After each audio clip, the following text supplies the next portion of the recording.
Hey, welcome back to the video. Glad you tuned in because today we're going to be looking at Paulo Costa's almost final results with his hair transplant as he's nearing the 11th month mark after his hair transplantation. It was FUE hair transplant, and if you want you can also check out the two previous updates I have already done on Paulo Costa, the initial hair surgery day and also his 4-month update. And in this video I'm going to be doing the final summary of his hair transplantation. Before I do so, shout out to our sponsor GoFiber. These are hair building fibers you can use to mask any thinning or patchy areas on your scalp to make your hair look thicker and better. So make sure you check out the link in the video description below where you can visit GoFiber, get a free sample of your choice and try them out. See if you like them. What Paulo Costa's issue was the diffuse thinning across the whole, midsection, the crown, and also the frontal third was diffusely thinning. Surprisingly, we see his hairline being still pretty much intact. So this is like this unusual severe diffuse thinning that he has, maybe with some mixture of, telogen effluvium or acute telogen effluvium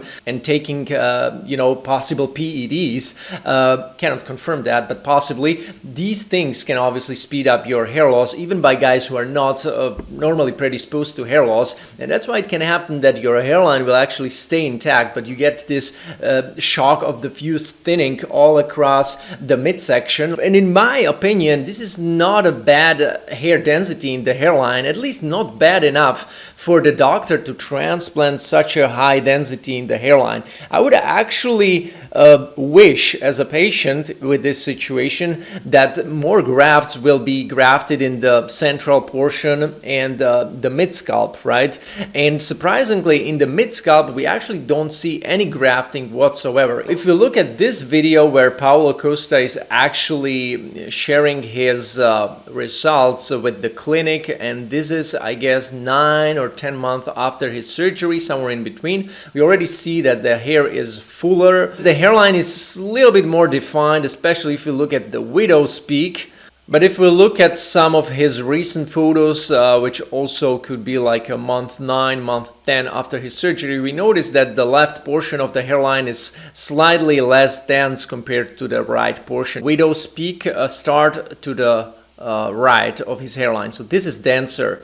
And this is something I'm seeing consistently on his recent photos. On the video it is not as visible. Now if we observe his result on a bright sunlight, I also feel like it's consistent with the denser looking right portion of the hairline and a little bit less denser looking left portion of the hairline. It seems like also that his hair is kind of curling in a way that it's making the right portion of the hairline look more fuller and robust, because it's kind of curling over the right portion and it's kind of exposing the left portion of the hairline, because the hair seems to be growing up kind of straight and starts curling to a different direction. So maybe that's also partly the reason why it makes the left part of the hairline a little bit less dense. So it would be great to assess the whole top of his scalp, not just assess the hairline, obviously. And for that, I found this video where he's pretty much leaning forward. And this is again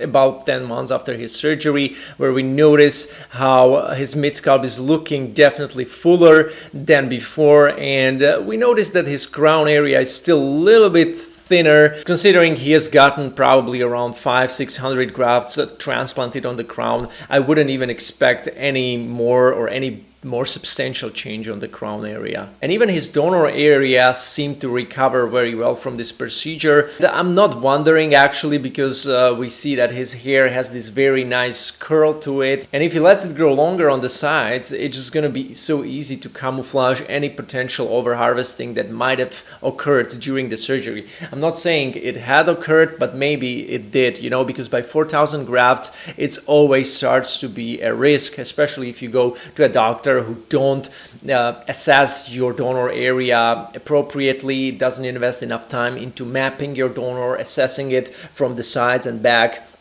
and sometimes by 4,000 grafts FUE meant to be extracted in one day, maybe in a couple hours, the risk of overharvesting is quite high on average, believe me. Now, by cases like Paulo Costa, where doctors implant new grafts, new follicles in between the diffusely thinning hair, which is your existing hair, they also suggest medication like finasteride to strengthen the hair to prevent shock loss, which means, excessive shedding of your existing hair after new hair had been grafted way close to the existing hair or in a way too high of a density.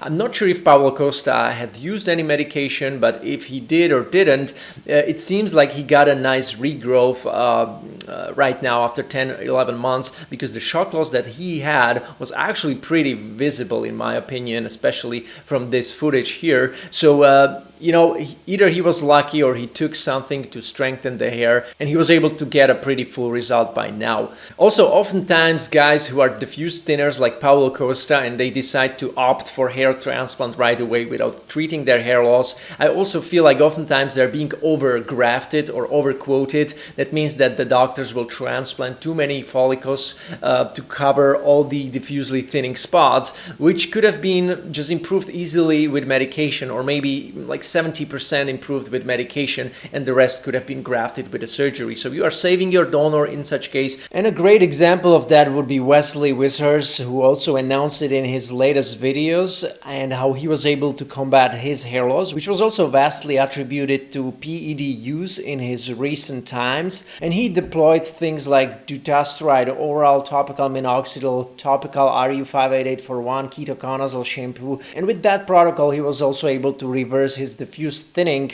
which was similar to Paulo Costa's diffuse hair loss, although not as extensive, also with an intact hairline. So it's also obvious that Paulo Costa could have done the same in the past and probably even avoided his surgery altogether, or at least the number of grafted follicles could have been vastly reduced in his case. And for all of you guys who are interested in a hair transplant, considering it seriously already, and you want to do all the steps right before you make this decision, because if you watch more videos on my channel, you actually realize that getting the best hair transplant result is actually not that easy, and there are many guys who fail, many guys who get bad results and need repair because they don't inform themselves correctly, do not know how to research properly, they slip into pitfalls during their research because they get caught up with some details that are not important and marketing tactics. But don't worry, because I have something really cool for you. You can sign up for a one-on-one call with me and avoid all that. I will set you on a clear path, give you a clear strategy, and help you understand what it takes to get the best possible result. This is especially important for all of you guys who are detailed oriented, you are quality oriented, and you want to make sure that you get the best possible result with your hair. In such case, I will be happy to help you out as well, as I have already did with hundreds and hundreds of guys before you. Just sign up for a one-on-one call below this video, and I'm gonna be happy to see you in person. Guys, that was it from me for this video, and I'm gonna be here soon with another video. Take care.